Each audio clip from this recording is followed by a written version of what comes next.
খুলনা নগরীর tank road এলাকায় পরিত্যক্ত ভবনে আল আমিন সবুজ নামের এক যুবকের ঝুলন্ত মরদেহ উদ্ধার করেছে পুলিশ। যুবকের দুই হাত, দুই পা এবং শরীরের বিভিন্ন জায়গায় আঘাতের চিহ্ন পাওয়া গেছে। পরিবারের দাবি, হত্যা করে সবুজকে ঝুলিয়ে রাখা হয়েছে। তবে এটা কি হত্যা নাকি অন্য কিছু? খুলনা বিভাগীয় প্রতিনিধি মোহাম্মদ অসীমের পাঠানো তথ্যচিত্রে বিস্তারিত থাকছে ডেস্ক রিপোর্টে। ওরা নিয়ে উপরে উঠে দেখি ওরকম লাশ ঝুলানো রয়েছে, পা ভাঙ্গা, হাত ভাঙ্গা, তাহলে ওরে মারিছে, অবশ্যই মারিছে। আমাদের তো মনে হচ্ছে এটা একটা হত্যা। স্বামীকে হারিয়ে এভাবেই বিলাপ করছিলেন লিমা খাতুন, সাথে অবুঝ ছেলে আব্দুল্লাহ। শনিবার দুপুরে খুলনা মহানগরীর ট্যাঙ্ক রোডের পরিত্যক্ত এক বাড়ির চিলেকোঠা থেকে স্বামী আল আমিন সবুজের অর্ধগলিত ঝুলন্ত লাশ উদ্ধার করা হয়েছে। স্বজনরা জানান, দীর্ঘদিন ধরে ট্যাঙ্ক রোডের এই বাড়িটি নিয়ে চাচা ও চাচাতো ভাইদের সঙ্গে ঝামেলা চলছিল। বাড়ি নিয়ে খুলনা সদর থানা ও আদালতে মামলাও করা আছে। বাড়িটি নিহত সবুজ ও তার বোনেরও হলেও চাচা নজরুল ইসলাম এই বাড়িতে তাদের আসতে দিত না।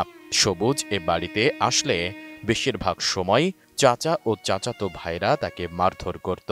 সকালে আইসি আমার ওই চাচাতো দেওরেছে একজন, ওরা নিয়ে উপরে উঠে দেখি ওরকম লাশ ঝুলানো রয়েছে।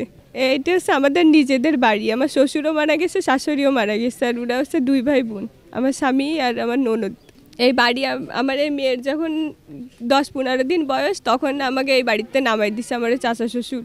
সেই থেকে আমরা আজ পর্যন্ত রাস্তায় রাস্তায় আমাকে কোর্টে মামলাও চলতিছে। ওই চাচা শ্বশুর শত্রু, তাই ছাড়া তো আর কেউ শত্রু নেই। কাকুই কিছু করেছে।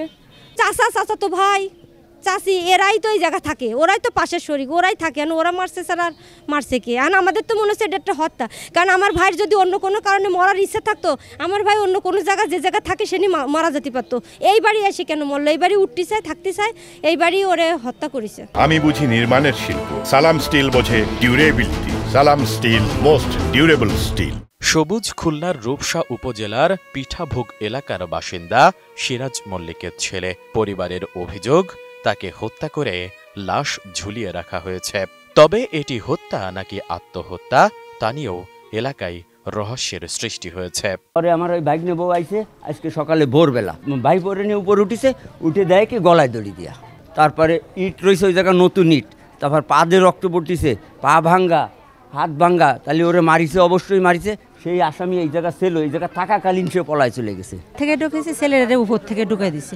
ও উপরে যাই মানে দরজাটা ঠেলা দিয়ে ওই দেখে ও ওই জায়গাতে গড়াইতে রাস্তায় এসে পড়েছে, এসে দম ছাড়তেছে। আমি কি হয়েছে, সাপে কামড়াইছে? কয় না আম্মা, ওর ভিতরে লাশ। আমি আর ওর ভিতরে যাইনি। তখন যে তো ওরে ফোন দিছি যে এই ঘটনা ভিতরে ঝুলানো। পুলিশ জানায়, গত 24 সেপ্টেম্বর সবুজ কাজের উদ্দেশ্যে বাড়ি থেকে বের হয়ে আর ফিরে যায়নি।